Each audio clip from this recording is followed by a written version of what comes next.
Graças a Deus, que alegria poder chegar aqui para falar do amor do Senhor, da graça do Senhor, da salvação que o Senhor Jesus Cristo trouxe ao mundo, a todos aquele que nele crê, que aceita a morte dele na cruz e tem nele o Salvador, esse recebe a vida eterna.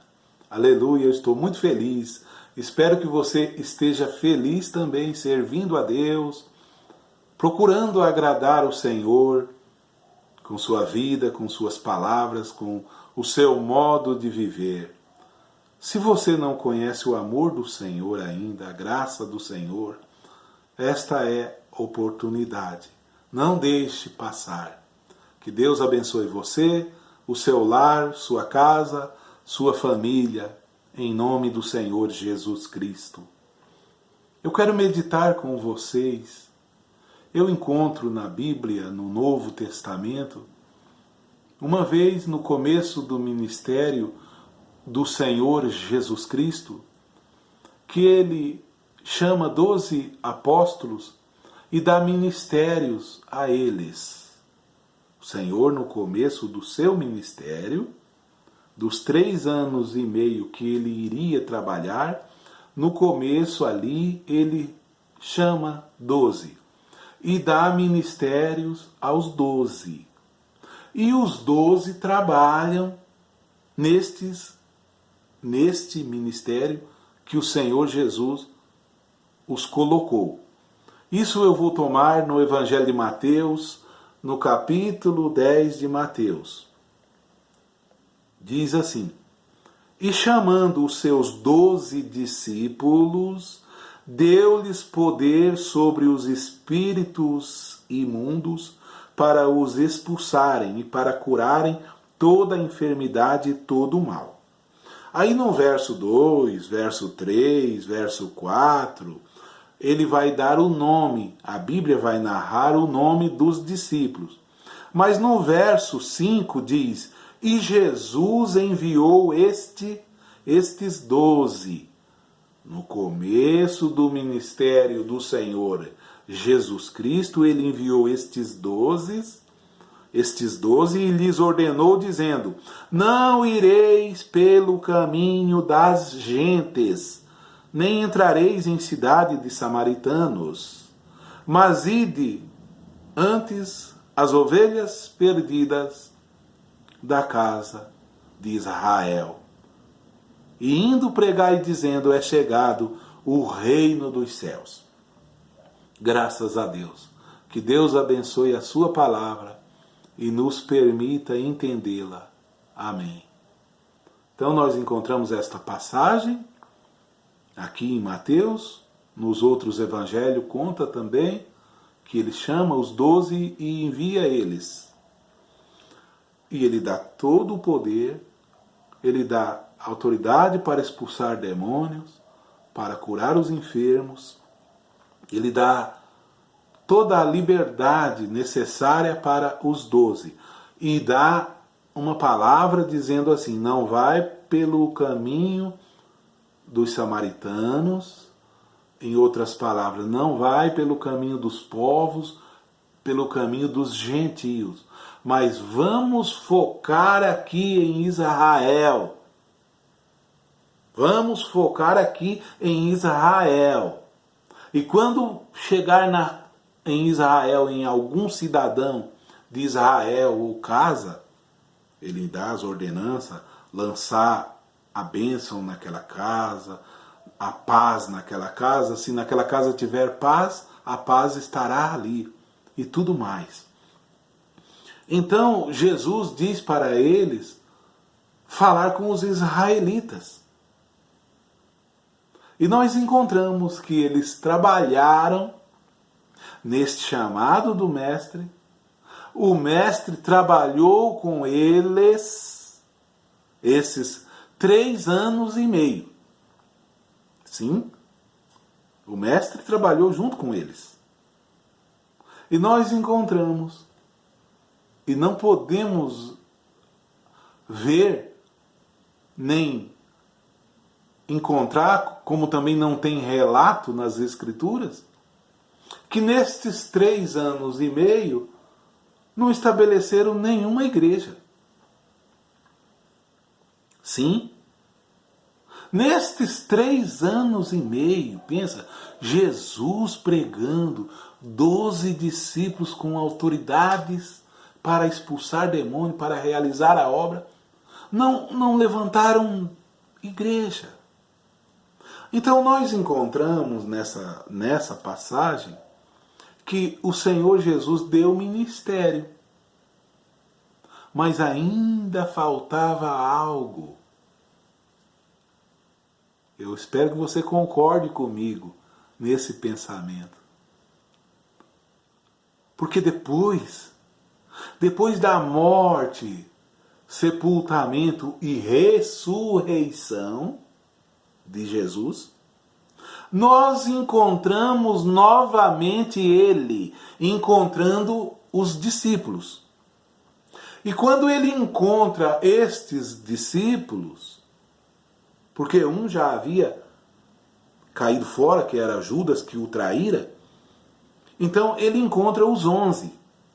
E ele encontra os 11 e dá novamente ordenança a eles. Dá novamente.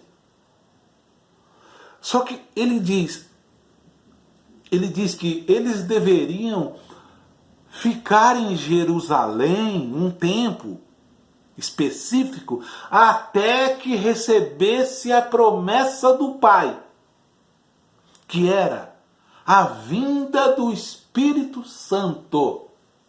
Aleluia! Então eu quero pensar e esclarecer que existe uma parte do ministério nestes homens sem a vinda do Espírito Santo. Por isso eu digo, não estabeleceram igreja, a obra não cresceu.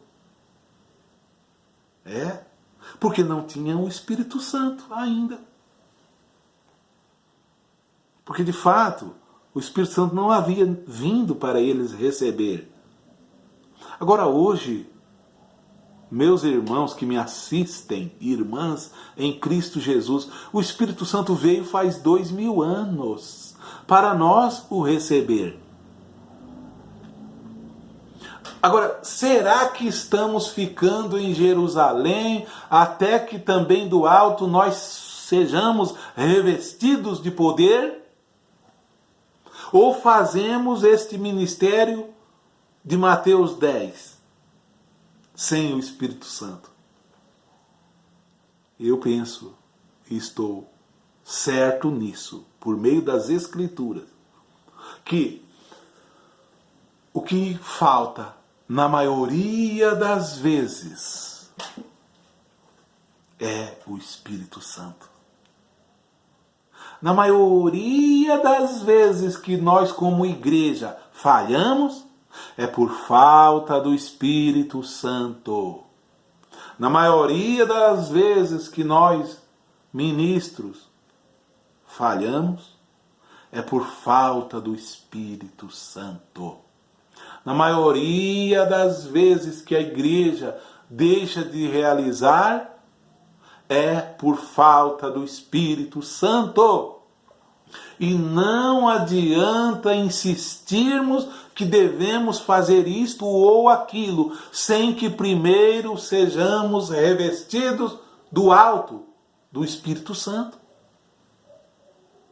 Porque, veja uma coisa, no Evangelho de Lucas, termina que Jesus encontra os 11 e dá novamente mandamento a eles que eles ficassem em Jerusalém,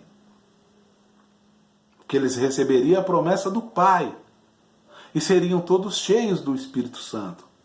E no começo do livro de Atos dos Apóstolos, porque eu vejo assim, Lucas é uma continuação, Atos é uma continuação de Lucas.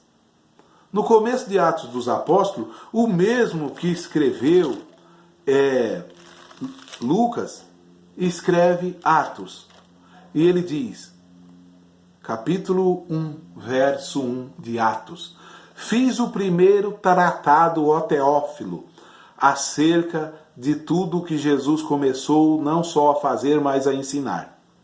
Até ao dia em que foi recebido em cima, depois de ter dado o mandamento pelo Espírito Santo aos apóstolos que escolhera.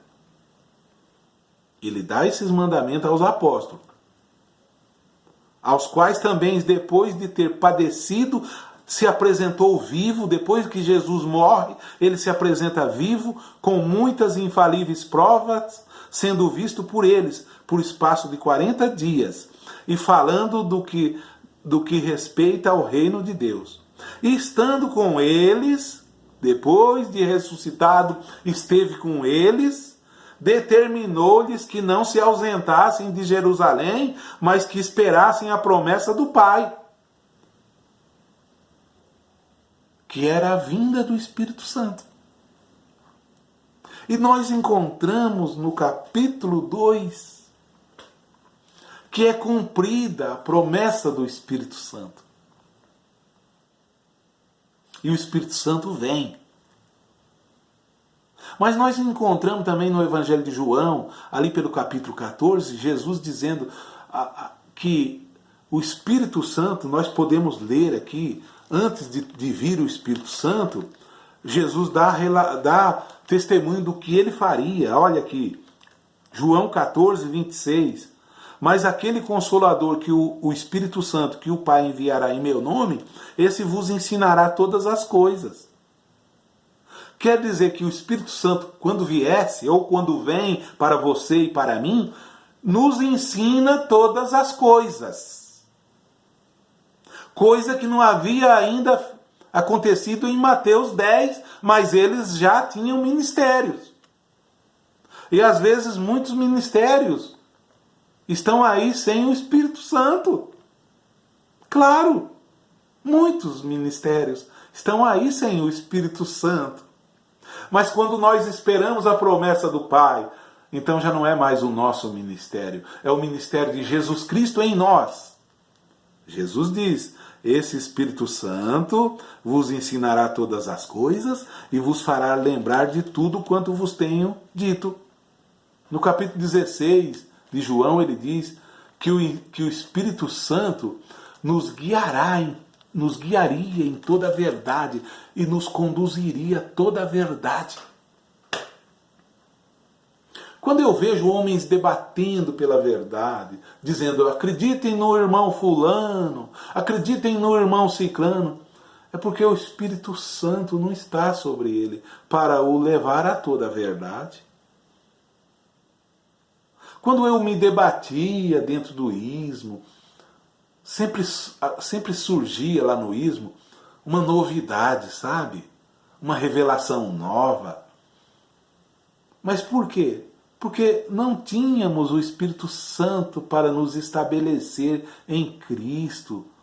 Não tínhamos, não. Éramos levados em roda. Roda vai rolando. Vai rolando assim, ó, ladeira abaixo, por ventos de doutrinas. E isto é hoje, no momento que estamos vivendo. Mas quando eles recebem o ministério e ficam em Jerusalém e recebem a promessa do Pai, eles recebem o poder. É isto que a igreja de Cristo precisa ter, o Espírito Santo. Porque no capítulo 2 vem o Espírito Santo.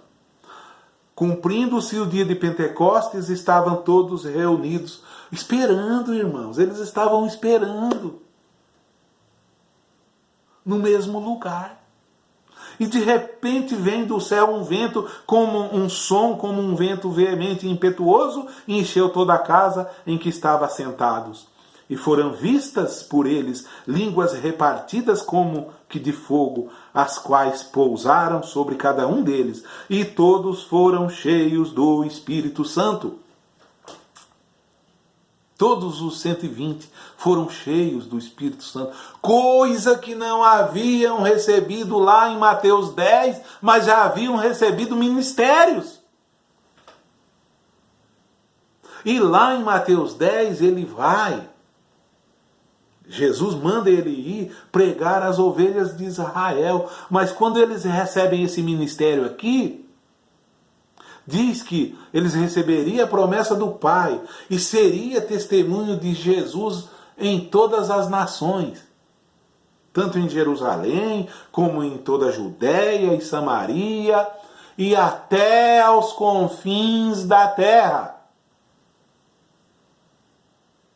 Não mais apenas em Jerusalém. Então, depois que o Espírito Santo vem em Pentecoste, no capítulo 2, e a multidão está do lado de fora rindo e zombando, e Pedro, cheio do Espírito Santo, prega para eles, e eles crêem e recebem Jesus Cristo, diz que naquele dia agregou-se mais 3.000 almas. 3.000. Com mais 120 que estava dentro da igreja, 3.120. Por que que lá atrás, nos 3 anos e meio, não aconteceu isso?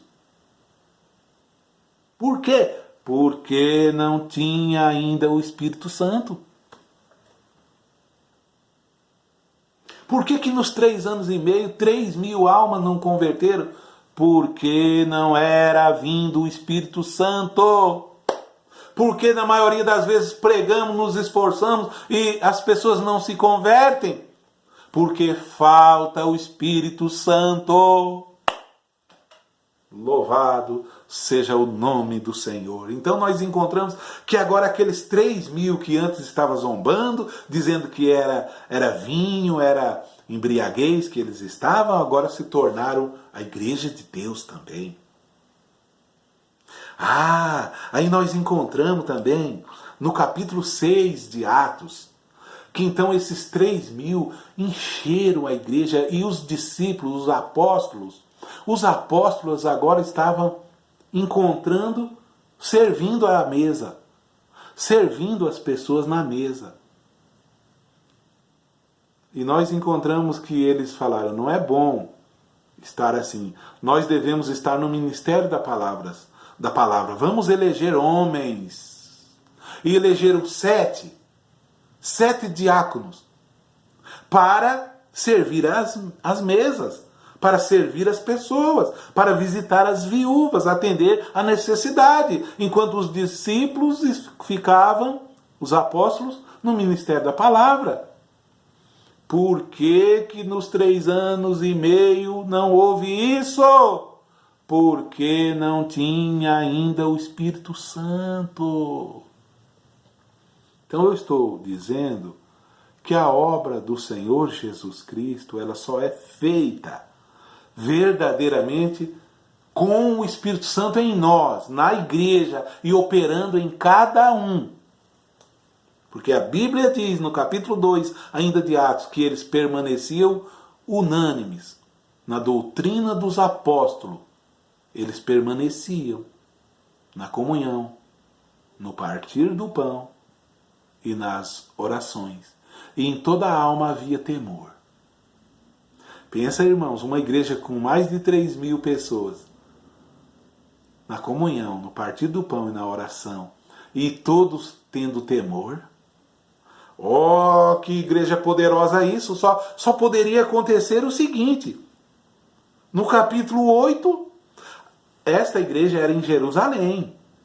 No capítulo 8, o evangelho vai para Samaria. Não é que abriram um programa lá, não é que abriram uma rede de televisão lá, não é isso não. Sabe o que aconteceu? Felipe foi a Samaria. Felipe, um homem cheio do Espírito Santo, foi a Samaria e diz que quando eles começaram a crer em Filipe, que lhes pregava acerca do reino de Deus e do nome de Jesus Cristo, se batizava tanto homens como mulheres. E até o próprio Simão creu também. Então a igreja que estava em Jerusalém, ouvindo que em Samaria agora havia recebido a palavra de Deus, enviaram para lá Pedro e João. Porque agora Jesus agia, o Espírito Santo agia. Sabe por quê? Porque estavam todos em unidade. Todos lutando em prol. Ninguém lutando contrário. Pensa numa igreja, o pastor luta em prol, a maioria dos seus ajudantes estão em prol, mas um ou dois ou três que está contra, acaba danificando a obra do Senhor. Se todos estiverem em prol, Jesus disse, se dois de vós concordarem na terra acerca de qualquer coisa, isto será feito por meu Pai que está no céu. Pensa numa família, o pai, a mãe e os filhos, e surge um problema ali. Se o pai e a mãe estiverem juntos, vence qualquer problema. Mas se o pai e a mãe estiverem desunidos, um vai fazer força para um lado, o outro para o outro lado, e não vai dar certo. Mas se os dois lutarmos em prol, é muito fácil dos filhos aceitarem também. Assim é a igreja de Deus. Por isso a Bíblia diz que todos os dias o Senhor acrescentava a igreja. Por que lá atrás não era assim? Por quê? Porque não havia vindo o Espírito Santo. Por que hoje dizemos, por que não acontece? Porque não tem unanimidade, porque não temos o Espírito Santo. Então no capítulo 8 o Evangelho vai para Samaria. No capítulo 9 tem a conversão de Saulo para viajar outros países. Deus vai e derruba Saulo do cavalo. Deus vai, Deus se encarrega. Deus se encarrega de trazer pessoas. Quando todos estamos unidos numa só fé, orando e jejuando, eles permaneciam juntos. Em toda a alma havia temor. Louvando a Deus e caindo na graça do povo. Nós não podemos permanecer juntos. Olha que grande falta. Não podemos congregar. Estão pregando ainda aí que não devemos, nem precisamos mais congregar. Que isso? Diz lá, capítulo 2 de Atos, que eles estavam todos os dias no templo. Pensa, irmãos, todos os dias, louvando a Deus, comendo pão junto, com pureza de coração. Oh, eu pertenço a esse povo aqui da Bíblia. Eu sou esta igreja. Ela arde dentro de mim. Ela está em mim. A semente do sangue está em mim. Depois que recebemos o Espírito Santo. Então, e daí no capítulo 10, o Evangelho, Deus, Jesus, o Espírito Santo, manda Pedro ir à casa de Cornélio. Um judeu e na casa de gentio que eles consideravam imundos. Irmão e irmã em Cristo. Se Jesus mandar você ir lá, você vai falar, nossa, numa imundície daquela, vai lá. Fale com amor. Peça ao Senhor orientação. Faça você uma pergunta dentro de si. Senhor, em que eu posso agradar ao Senhor na obra do Senhor?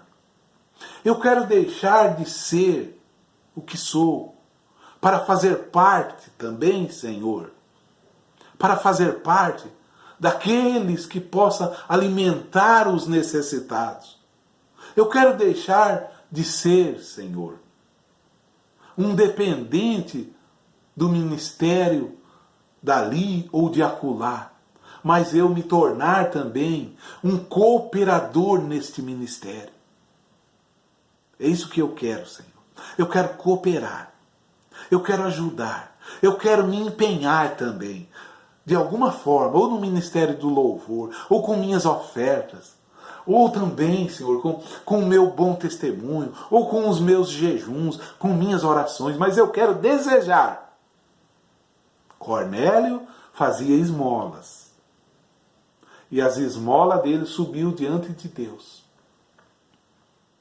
E Deus dá uma visão para Pedro e diz para ele ir lá. E Pedro vai lá meio sem vontade. E quando Pedro começa a falar estas palavras, o Espírito Santo cai sobre eles. O mesmo Espírito Santo que havia caído em Jerusalém, agora cai sobre eles. Aleluia! Esse é o Espírito Santo que eu estou dizendo, que precisa. Sabe por que a igreja está caindo aos pedaços? Porque falta o Espírito Santo. Vamos ficar na nossa Jerusalém, talvez seja aí no teu quarto, irmã e irmão, orando e buscando o Senhor em simplicidade, em singeleza de coração e amor, e orando por todos os filhos de Deus. Porque encontramos um ministério dado por Jesus antes de vir o Espírito Santo. Mas encontramos o verdadeiro ministério depois que o Espírito Santo vem. E nós estamos inseridos neste ministério. Busque o Senhor. Esta é a hora. Que Deus te abençoe. Pai da glória, acrescente tuas bênçãos, Senhor, a tudo que foi falado aqui. Que possamos entender que sem o Espírito Santo, Senhor, não somos nada. Possamos entender que o Senhor está num corpo de crentes. O Senhor Jesus está num corpo de crentes. Ele não está mais num corpo de carne, mas num corpo de crentes. E somos todos nós. Em nome do Senhor Jesus Cristo. Amém. Sim, amém. Aqueles 3 anos e meio antes do Espírito Santo, o Senhor Jesus era o Senhor Jesus num corpo. Ele tinha que entrar num barquinho para ir para o lado de lá. Mas, quando o Espírito Santo vem, ele deixou aquele corpo. E agora ele está num corpo de muitos. Ele está em muitos corpos. Corpos de crentes. Centenas deles. Não mais um corpo só para entrar num barco. Centenas de corpos, que é eu e você. Milhares de corpos. Por isso que acontece o que não acontecia nos 3 anos e meio, porque ele deixa um corpo, ele estava preso a um corpo para virem todos os corpos daqueles que o recebem e que o amam de todo o coração. Deus te abençoe em nome do Senhor Jesus Cristo. Shalom.